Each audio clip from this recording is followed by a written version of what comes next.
আসসালামু আলাইকুম রহমতুল্লাহ ইন্নাল হামদুলিল্লাহ আসসালাতু আসসালামু আলা রাসূলিল্লাহ। সুপ্রিয় দর্শক শ্রোতা, আশা করি মহান আল্লাহ সুবহানাহু ওয়া তাআলার অশেষ মেহেরবানি ও দয়ায় আপনারা সকলেই ভালো আছেন। দর্শক, আজকে খুবই গুরুত্বপূর্ণ একটি আমল নিয়ে হাজির হয়েছি। যদি কোনো আল্লাহর প্রিয় বান্দা এখিন এখলাসের সাথে উক্ত আমলটি করে, মহান আল্লাহ সুবহানাহু ওয়া তাআলা ওই আমলকারীকে তিনটি ফজিলাত দান করবেন। ১. অভাবনীয় সম্পদ দান করবেন। ২. সমস্ত চিন্তা দূর হবে। ৩. সংকীর্ণ অবস্থা থেকে মুক্তি পাবেন। সুবহানাল্লাহ।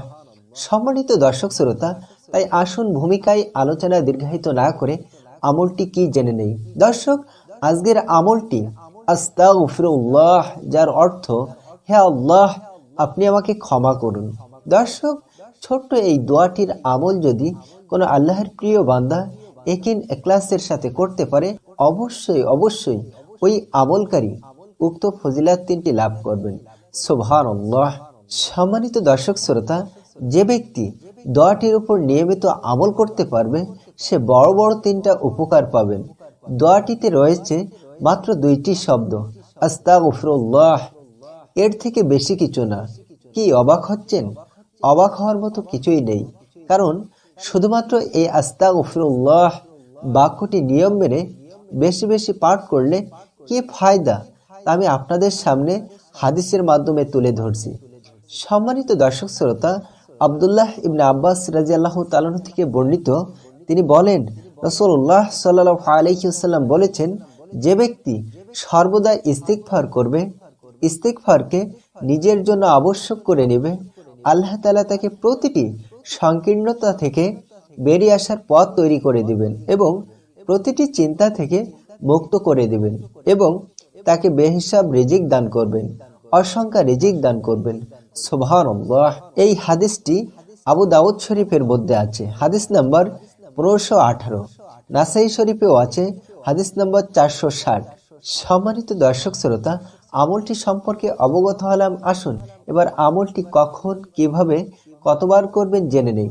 দর্শক, হাদিসে আসছে, আল্লাহ নবী সাল্লাল্লাহু আলাইহি ওয়াসাল্লাম 5 ওয়াক্ত ফরজ নামাজের পর 3 বার আস্তাগফিরুল্লাহ পাঠ করতেন। সম্মানিত দর্শক শ্রোতা, তাই আমিও আপনাদেরকে সাজেশন দেব, আপনারাও 5 ওয়াক্ত নামাজের পর করবেন। সম্মানিত দর্শক শ্রোতা, 5 ওয়াক্ত ফরজ নামাজ শেষ করে কোনো কথাবার্তা না বলেই প্রথমত একবার আল্লাহু আকবার বলবেন, বলে আপনি 3 বার আস্তাগফিরুল্লাহ পাঠ করবেন। এভাবে আপনি প্রতিদিন 5 ওয়াক্ত নামাজের পর উক্ত আমলটি করুন, তাহলে মহান আল্লাহ সুবহানাহু ওয়া তাআলা আপনাকে উক্ত 3টা ফজিলাত দান করবেন। সম্মানিত দর্শক শ্রোতা, এভাবে আপনি আজ থেকেই আমলটি শুরু করুন। কেননা হাদিসে আসছে, হে মুমিনগণ, তোমরা তোমাদের ঈমানকে খাঁটি করো, তাহলে অল্প আমলই নাজাতের জন্য যথেষ্ট হবে। দর্শক, ছোট্ট এই আমলটি, এর ফজিলাত কিন্তু অপরিসীম। সম্মানিত দর্শক শ্রোতা, তাই আসুন আমরা প্রত্যেকেই এই আস্তাগফিরুল্লাহ এর আমলটি নিয়মিত করি, তাহলে মহান আল্লাহ তাআলা আমাদেরকে মহামূল্যবান এই 3টা ফজিলাত দান করবেন। দর্শক, এই ছিল আজকের ভিডিও। আশা করি ভালো লাগছে। ভিডিওটি সম্পর্কে আপনার মতামত অবশ্যই কমেন্টে জানাবেন। আর যারা আমাদের চ্যানেলে নতুন, এখনো চ্যানেলটি সাবস্ক্রাইব করেননি, এক্ষুনি আমাদের চ্যানেলটি সাবস্ক্রাইব করুন আর পাশে থাকা বেল আইকনটি চাপুন, তাহলে আমাদের দেয়া সকল আমলে ভিডিও আপলোড হওয়ার সাথে সাথে আপনার নোটিফিকেশনে পৌঁছে যাবে। দর্শক, সকলের সুস্বাস্থ্য কামনা করে আজ এখানেই শেষ করছি। ওমা তাওফিক ইল্লা বিল্লাহ।